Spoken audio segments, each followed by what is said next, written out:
I would like to say overall, I loved this project and I thought it was a great experience, and I really enjoyed it. I'm feeling a light 8 on this one. When artists take time and putting their shit together and you get this type of product, this is the result you get. I like quality. I'm a quality type of nigga. Kendrick has now delivered quality to all of us. How do you take it? It's up to you. You know what I'm saying? And I'm going to go ahead and unpack this shit, man. But thus far, this is a fantastic album. And I don't think my mind's going to change. Hey, on my mama, nigga. R.I.P. Pat Dog. I'ma be the greatest to ever do this shit. On my mama, though, like, on the dead homies. Hey, Soundwave, turn this shit up, nigga. Turn this shit up. Soundwave, turn this shit up, nigga. Tell me who the bitch nigga hating on me. Jumping on my dick, but this dick ain't free. To pimp a butterfly, another classic CD. Ghetto lullaby for everyone they MC. Blow, blow, blow. Nigga, not R.I.P. My diligence is only meant to write your eulogy. Kendrick Lamar. The name alone carries weight. From being in the streets of Compton to winning a Pulitzer Prize, this man's discography has single-handedly redefined what hip-hop can be. We're not just talking hits here, we're talking about someone who's turned his life, his traumas, and the entire Black American experience into art. He doesn't just rap, he constructs these intricate, multi-layered universes where every bar hits like a fucking sledgehammer. And with Mr. Morale and the Big Steppers, he did it again, but not in the way people were expecting. This album isn't built for radio. It's not here to make you feel comfortable. It's raw, it's heavy, and it's quite uncomfortable. Kendrick decided to air out his therapy sessions, lay bare his flaws, and force all of us to take a hard look at ourselves in the process. So let's break it all down. The themes, the stories, the controversies, and figure out what makes this album a masterpiece. If you're somehow new to Kendrick Lamar, let me sum it up for you. He's been the voice of a generation for a decade. Albums like Good Kid, Mad City, and To Pimp a Butterfly solidified him as a master storyteller. He took a step back after Damn, an album that won a Pulitzer, mind you, and left the world waiting for his next move. After 5 long years of waiting, he drops Mr. Morale and the Big Steppers, and it was like nothing we've ever heard from him before. So let's talk about Mr. Morale and the Big Steppers. This album isn't here to entertain you. It's here to dissect trauma, toxic cycles, and Kendrick's own demons. It's split into 2 halves, almost like 2 sides of Kendrick himself, the deeply flawed man and the one striving for growth. United in grief, the opener sets the tone. Kendrick is grieving, not just the death of others, but the weight of his own guilt and unprocessed pain. He raps the words, "I grieve different," and proceeds to show you exactly how. The beat is erratic, almost schizophrenic, reflecting the chaotic headspace he's in. He's throwing out luxury purchases and guilt trips. It's like Kendrick saying, yeah, I got all of the success, but do you really think it solved anything? He tackles materialism quite heavily here. The verse where he lists purchases like luxury watches and homes isn't flexing, it's showing how people try to fill emotional voids with possessions. The message, well, grief doesn't have a set form, but trying to buy your way out of it does not work. Second track, N95. This one's a standout, both for its social commentary and its sheer energy. The title references the pandemic mask, but Kendrick uses it as a metaphor for all the masks people wear in their lives. Fake friends, fake activism, and fake personas. The beat switch halfway through feels like a punch to the gut, amplifying the urgency in Kendrick's message. He's not just pointing fingers, he's calling for introspection. Take off the mask, take off the bullshit. Who are you really? This track is Kendrick at his sharpest and most critical, but Kendrick flips it as a metaphor for all the fake shit people hide behind wealth, clout, and social media personas. He's ripping through the hypocrisy, calling people out on how they prioritize appearances over authenticity. The production here is intense, with chaotic synths and pounding bass, mirroring the aggression in Kendrick's voice. Lines like this are a direct challenge to the performative nature of modern society. This isn't just a banger, it's a slap in the face to anyone who thought they were above the critique. The message, strip it all down. What's left when you're bare? And let's be real, the beat drop, it was amazing. The third track, Worldwide Steppers. Kendrick is in full-on confessional mode here, laying bare his flaws and contradictions. The most shocking line was when he admits to sleeping with a white woman as some twisted form of racial vengeance. It was quite jarring, but that's the point. Kendrick wants you to confront the uncomfortable. The beat is cold, almost industrial, creating a detached vibe that matches Kendrick's stark self-analysis. This track feels less like a song and more like a diary entry that Kendrick allowed the whole world to read. Track number 4, Die Hard. This one's a vibe, smooth, melodic, and deceptively light for an album so heavy. But don't get it twisted, the song's about Kendrick's insecurities, his fear of vulnerability, and his desire to be loved. Despite his flaws, Blast and Amanda Rayford's vocals add a soulful, almost pop-like touch, making this one of the more accessible tracks on the album. Kendrick's delivery is more melodic here, which gives the song a sense of emotional intimacy. Lines like this show his self-awareness. He's acknowledging his faults while striving to grow.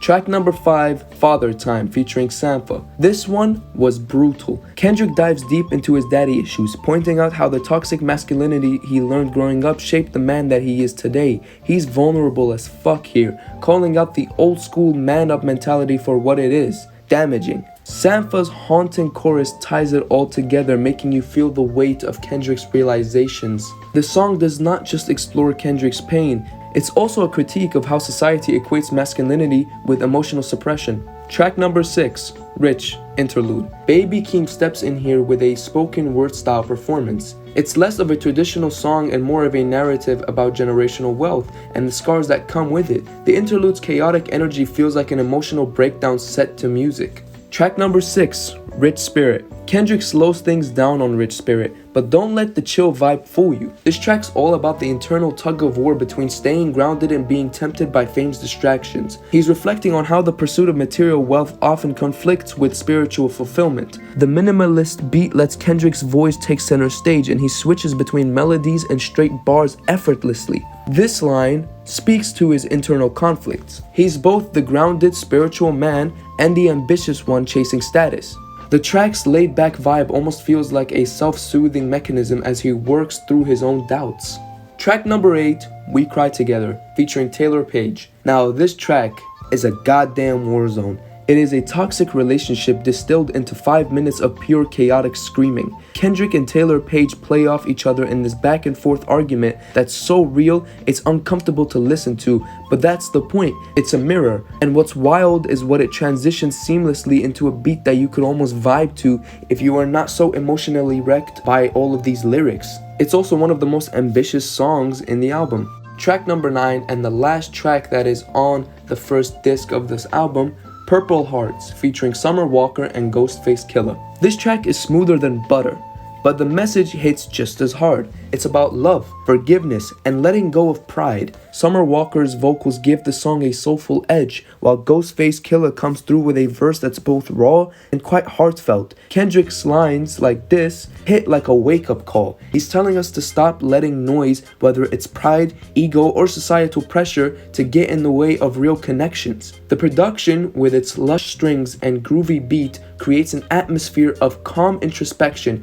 making it one of the most soothing tracks on the album. Okay, so moving on to disc number 2, we have our first song, but is also the 10th track of the album, Count Me Out. This track is Kendrick's defiant embrace of his imperfections. The shifting tempos and layered vocals create a sense of chaos, reflecting the inner turmoil he's trying to reconcile. Lyrics like this flip the narrative of doubt and criticism, showcasing Kendrick's resilience. It's about finding strength in being underestimated, almost like Kendrick is daring the world to keep doubting him while he rises above. The production mirrors the journey, with moments of quiet introspection clashing against explosive outbursts, symbolizing his internal conflict. The 11th track on the album, Crown, it is heartbreakingly honest, with Kendrick spitting lines like this. The sparse, piano-driven production feels raw, leaving nothing to distract from his words. It's a meditation on the impossibility of meeting everyone's expectations, whether as an artist, a father, or a public figure, repeating it over and over.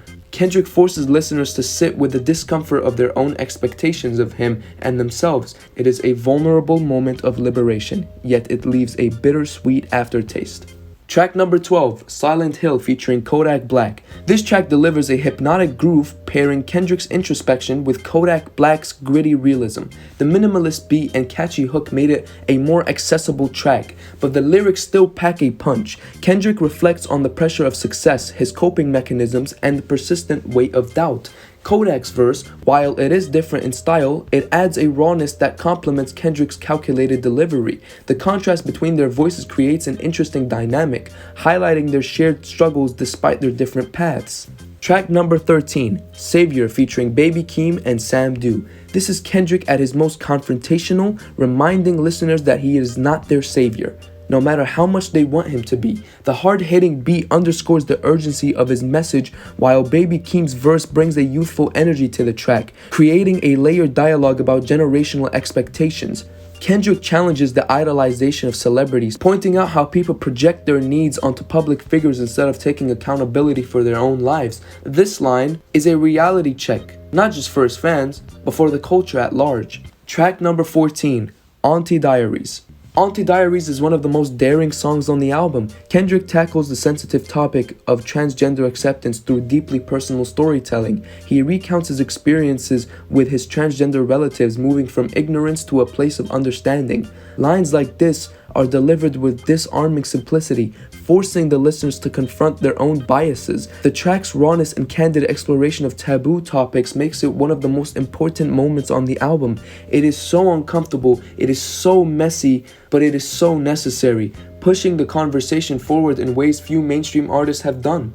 Track number 15, Mr. Morale featuring Tana Leone. This track dives deep into Kendrick's psyche, exploring the weight of his fame and his responsibility as an artist. Tana Leone's ethereal vocals add an almost otherworldly feel, creating a stark contrast to the dense and claustrophobic production. It is a sonic representation of Kendrick's internal struggles and the pull between his personal demons and the public's expectations. This beat feels heavy, almost oppressive, and reflecting the emotional baggage that Kendrick is unpacking. Track number 16, Mother I Sober featuring Beth Gibbons of Portishead.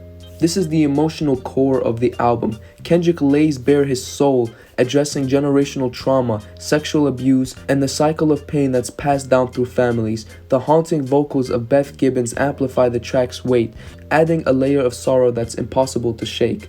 Lines like this just highlight Kendrick's empathy and vulnerability, making this song feel like a confession. The song ends on a note of hope, with Kendrick vowing to break the cycle for the sake of his own children. Track number 17, Mirror. The album closes with Mirror, a reflective anthem of self-empowerment. This line is Kendrick's final statement, a declaration that he's prioritizing his own well-being over the demands of others. It is an apology, but it's not seeking forgiveness. It is an acknowledgement of his humanity. The production is introspective, providing a sense of closure while still leaving space for thought. The track encapsulates the album's central message. Healing starts with self-awareness, and sometimes choosing yourself is the most radical act of all. The overall message of Mr. Morale and the Big Steppers is one of self-reflection, accountability, and healing. Kendrick Lamar uses this album to navigate his own struggles with trauma, mental health, family dynamics, societal expectations, and spirituality. At its core, the project is about confronting the uncomfortable truths in our lives,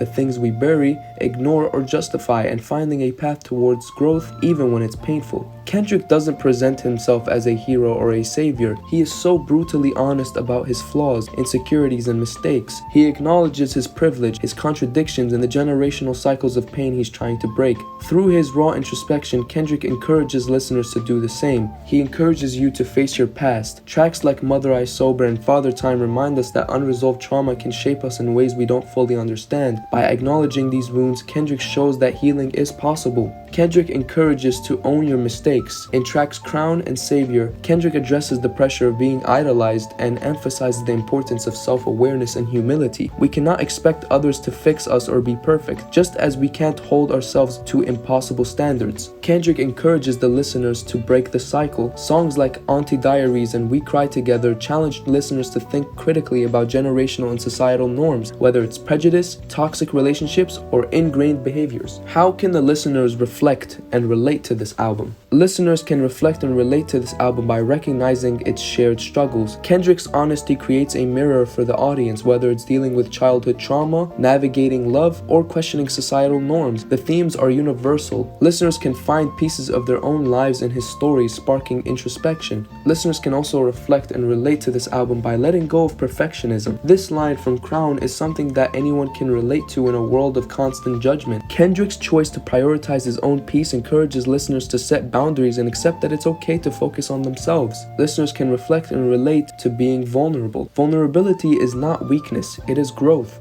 Kendrick's ability to lay his fears and failures bare on tracks like Mother I Sober and is a powerful example of how confronting personal pain can lead to liberation. Listeners can reflect and relate to this album by challenging preconceived ideas. Auntie Diaries asks listeners to question their own biases and evolve their understanding of acceptance. It is a reminder that growth often means letting go of outdated beliefs and embracing new perspectives. When it comes to relating to Kendrick's journey, while not everyone has lived the same life as Kendrick Lamar, his willingness to dig deep into the human experience makes this album accessible. He's showing us that it's okay to feel lost or to feel broken. What matters is trying to find your way back. He's showing us that growth is messy and non-linear, but it's worth it. He's showing us that accountability, even when it's uncomfortable, is necessary for true healing. Ultimately, Kendrick uses his platform to spark deeper conversations, not just about him, but about us, our families, our communities, and our society. The takeaway is reflect on who you are, what you've been through, and how you can become better. Not perfect, just better. And that's something anyone can relate to. This album is messy, it's honest, and it's really heavy. But that's the point. Kendrick did not just make music, he made a mirror. The question is, are you brave enough to look into it?